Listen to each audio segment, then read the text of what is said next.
राधे राधे। कुंज बिहारी श्री अरदास आप सब लोगों के बीच में आज 10 तारीख को मैं दोबारा आया हूँ। कल मैं वृंदावन जी था, वृंदावन जी से लौटा तो कल वृंदावन जी में एक चर्चा चल रही थी, तो मेरे को लगा कि आप सब लोगों के साथ लाइव शेयर करना चाहिए। मैं लाइव भी नहीं शेयर करता, लेकिन मेरे को लगा कि करना चाहिए। अभी पिछले महीने वृंदावन जी में एक घटना घटी, जिसके अंदर एक लोकल बहुत सुप्रसिद्ध कथावाचक श्री मृदुलकांत शास्त्री जी की गाड़ी और एक दिल्ली से आए हुए परिवार की गाड़ी आपस में भिड़ गई, आपस में टक्कर हो गई। भिड़ना नहीं कहूँगा, टक्कर हो गई। ये बात हुई वृंदावन जी के बस स्टैंड के सामने, जो कि सबसे ज़्यादा कंजस्टेड एरिया है, जिसमें प्रशासन का ध्यान ही नहीं है। वह ई रिक्शा वालों का झमेला रहता है, नगर निगम का ध्यान नहीं है, अतिक्रमण इतना ज़्यादा है।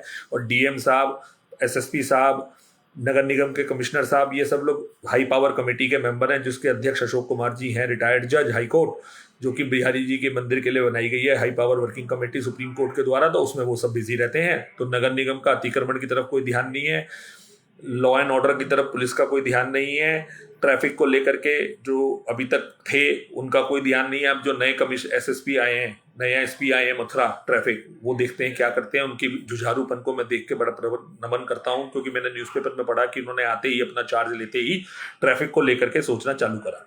अब आते घटना पे। वो जो घटना हुई वो एक साधारण सी घटना थी अगर देखा जाए तो। भाई, दो गाड़ी सड़क पे चलेंगी तो आपस में लग सकती हैं, लेकिन उस घटना को इतना बड़ा घटनाक्रम में जो कन्वर्ट हो गया, स्वरूप बदल गया, वो क्या था उस पर कभी किसी ने सोचा? चाहे वो ब्रिजवासी है, चाहे वो भक्त है, चाहे वो गाड़ी वाले भक्त हैं जिनकी लगी, या मृदुलकांत शास्त्री जी है जिनकी गाड़ी से वो गाड़ी लगी। उसमें जो भी कुछ हुआ, मेरे को उसकी डिटेल चर्चा में नहीं जाना। वो डिटेल चर्चा फेसबुक पे बहुत चली, न्यूज़पेपरों में बहुत चली, सब कुछ हुआ। लेकिन उस लीला का जो अंत अभी नहीं हुआ है, उसमें केस रजिस्टर्ड है जहाँ तक मुझे पता चला है। तो अंत तो जब होगा जब वो केस खत्म होगा या वो केस वापस होंगे। उसके अंदर जो सबसे बड़ी घटना है और लीला जो घटी, वो घटी कि जो रात को कोतवाली के अंदर महिलाएं और बच्चे जमीन पे सुलाए गए। वो दिल्ली से जो भक्त आए थे, उनके अंदर जो महिलाएं और बच्चे थे जिनको जमीन पे सुलाया गया, उनका जो भी दोष रहा होगा महिलाओं का, मुझे उससे कोई लेना देना नहीं है। वो वीडियो में दिख भी रहा है कि उन्होंने मृदुलकांत शास्त्री जी पे हाथ भी छोड़ा। मृदुलकांत शास्त्री जी की तरफ से भी हाथ छूटा होगा, उनके जो भक्त हैं, उनके जो जानकार हैं, उन्होंने भी हाथ छोड़े होंगे।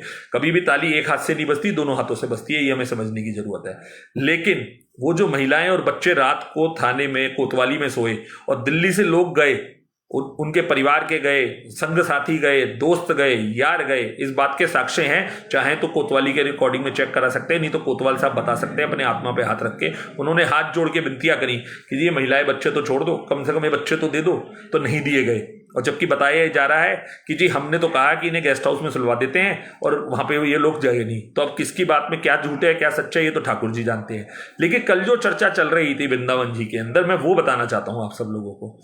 कल चर्चा ये चल रही थी कि किसी ने एक पोस्ट डाली थी, तो उस पोस्ट पे मैंने एक कमेंट कर दिया। देखिए, एक तो मैं आप सबसे प्रार्थना करता हूं, फेसबुक पे जितने भी लोग हैं, कि फेसबुक पे नीचे ना 3 ऑप्शन होते हैं, लाइक, कमेंट और शेयर।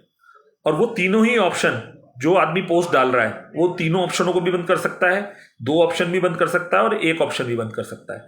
अगर आप उसमें कमेंट के ऑप्शन को और शेयर के ऑप्शन को खोल के रख रहे हो, तो इसका मतलब क्या है कि हम उसमें कमेंट करें। अब कमेंट करना तो एक लोकतांत्रिक देश है हमारा, इसमें संवैधानिक अधिकार है कि कोई भी आदमी कोई भी कमेंट डाल सकता है, लेकिन मर्यादा में रहकर डालेगा। मैंने उसमें एक कमेंट करा था, जैसा कि वहां के लोकल लोगों ने बताया, मुझे याद नहीं है मैंने क्या करा था। उसमें उन्होंने जो 2 वर्ड मुझे बताए, 3 वर्ड, उनको सुनकर के मुझे लगा कि हाँ, मैंने ये कमेंट करा था और मैंने एक्सेप्ट करा, ये कमेंट मैंने करा था। तो मैंने उसमें, वो कमेंट नहीं था, मैंने उसमें एक सच्चाई दिखाई थी कि महिलाएं और बच्चे खाली दिल्ली से या बाहर से आए हुए भक्तों के नहीं होते, वो तो ब्रिजवासियों के भी हैं। अब ब्रिजवासी क्या ब्रिज से बाहर नहीं जाता? वो बात ठीक है, प्रेमानंद जी बाहर नहीं जाना चाहते, वो कहते मैं ब्रिज में ही रहूंगा, ब्रिज से बाहर नहीं जाऊंगा, वृंदावन धाम से बाहर नहीं जाऊंगा। लेकिन ब्रिजवासी तो वृंदावन धाम से बाहर जाते होंगे, ब्रिज से बाहर जाते होंगे, चाहे व्यापार करने जाते होंगे, चाहे घूमने जाते होंगे, चाहे किसी तीर्थ स्थल पर जाते होंगे। अगर आज एक बात दिल पे रख के बताइएगा सारे ब्रिजवासी, कि अगर आपके घर के अंदर से यही तरीके की घटना खाटू श्याम जी में हो जाए, सालासर में हो जाए, वैष्णो देवी के अंदर हो जाए, कहीं भी किसी तीर्थ पे हो जाए कि वहाँ के लोकल आदमी से आपकी गाड़ी की भिड़ंत हो जाए, चाहे वो टैक्सी क्यों ना हो, और वहाँ पे वो इतनी बड़ी लीला हो जाए जो लीला यहाँ खिली, तो उसमें आपके बच्चों को, आपकी महिलाओं को अगर वहाँ के लोकल लोग थाने में या वहाँ का लोकल कोतवाल वहाँ थाने में रात भर जमीन पर सुलाए तो ब्रिजवासियों को कैसा लगेगा? इसमें मैंने क्या गलत कह दिया? तो इसके लिए मुझे धमकाया गया, मेरा बहिष्कार करने तक की बात हो गई। लोगों ने यहां तक कह दिया कि जी हम आपको आज से बात नहीं करेंगे और हम आपके नंबर को ब्लॉक कर देंगे। तो भाई कर दो ब्लॉक, मेरे को उन लोगों से संपर्क ही नहीं रखना। मैं आज कह रहा हूं, मुझे उन लोगों से संपर्क नहीं रखना जो सच को सुनने की क्षमता ना रखते हो और सच्चाई पे साथ चलने की क्षमता ना रखते हो। श्री कृष्ण ने भी कहा है, अगर आप लोग सब ब्रिजवासी हो और ब्रिज, आप ही लोग एक कहावत कहते हो, वो कहावत मुझे पूरी याद नहीं कि उसका निचोड़ बता देता हूं कि ठाकुर जी को सबसे पहले ब्रिजवासी प्रिय है। तो ब्रिजवासी जब सबसे पहले प्रिय है तो ब्रिजवासी को ठाकुर जी के सिद्धांतों को और उनकी सोच को भी तो समझना पड़ेगा कि ठाकुर जी ने कभी भी गलत का साथ नहीं दिया, चाहे वो कोई भी था। छल करके गलत कराया क्योंकि उस गलत को सही करना दिखाना था, लेकिन गलत का साथ कभी नहीं दिया। मैं ये नहीं कह रहा गलती नहीं करी, गलत का साथ कभी नहीं दिया। तो गलत में और छल में और गलती के छुपाने में और उस गलती के लिए कहने में बहुत फर्क है। और उन्होंने तो मेरे से ये कहा लोगों ने कि जी हमने स्क्रीनशॉट लेके रखे हैं और वक्त आने पे ब्रिजवासियों को दिखाएंगे। मैं खुद कह रहा हूं सभी ब्रिजवासियों से कि हाँ मैंने कहा, ये बात बिल्कुल कह रहा हूं, दिल पे हाथ रख के कह रहा हूं कि हाँ ये बात मैंने कही थी अपने उस कमेंट के अंदर कि क्या ब्रिजवासियों की महिलाएं और बच्चे नहीं है, क्या वो कहीं जाते नहीं है? तो इसमें मैंने क्या गलत कहा? मेरा उन सब ब्रिजवासियों से सवाल है कि वो ये बताएं कि मैंने क्या गलत कहा। सामने वाला तो स्क्रीनशॉट वक्त आने पे दिखाएगा।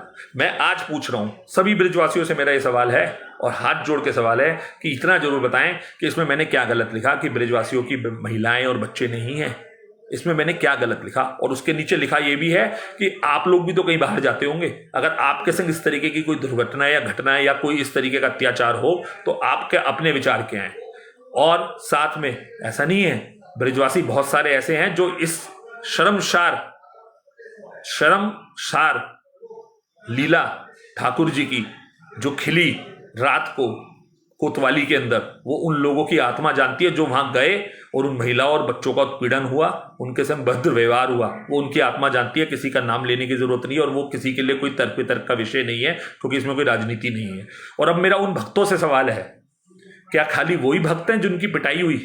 हम भक्त नहीं है, हम दिल्ली से, बॉम्बे से, कलकत्ता से, मद्रास से, दिल्ली के 28 राज्यों से, विदेशों से हम आते हैं तो हमारी अपनी कोई मॉरल ड्यूटी नहीं बनती कि हम जिसके संग उत्पीड़न हुआ उसके लिए हम अपनी आवाज उठाएं?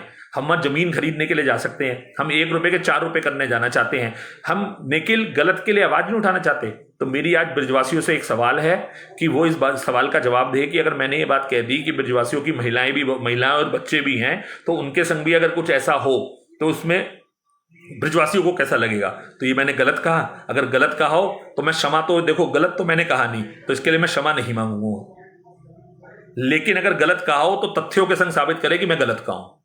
दूसरी बात, आज इसी के माध्यम से सभी भक्तों से, जो भी ब्रिज जाता है, चाहे वो बरसाने जाता हो, चाहे वो गोकुल जाता हो, चाहे नंदगांव जाता हो, पूरे ब्रह्मांड से जाता हो, पूरे विश्व से जाता हो, आज उनसे भी मेरी एक प्रार्थना है कि इस चीज को गंभीरता से लें।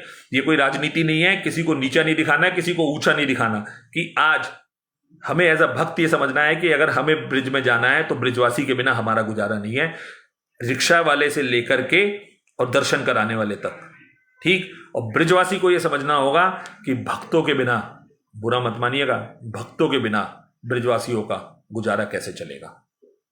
हमारा तो रास्ता ही ब्रिजवासी है ठाकुर जी तक ले जाने का, लेकिन ब्रिजवासियों का गुजारा, चाहे वो एक भीख मांगने वाला हो, चाहे वो 5 स्टार होटल का मालिक हो, अगर भक्त नहीं आएंगे तो वो कैसे चलेगा? ये सोचने और विचारने वाली बात है। और मैं फिर इस बात को पूरी जिम्मेदारी से कह रहा हूं कि हाँ मैंने कहा, बिल्कुल कहा, पोस्ट में लिखा, उस पोस्ट के स्क्रीनशॉट जिसने लिखे हैं, अगर उनमें हिम्मत है, ताकत है तो इनको फेसबुक पे अभी डालें, बाद में क्या डालना है, जो होता है वो आज होता है।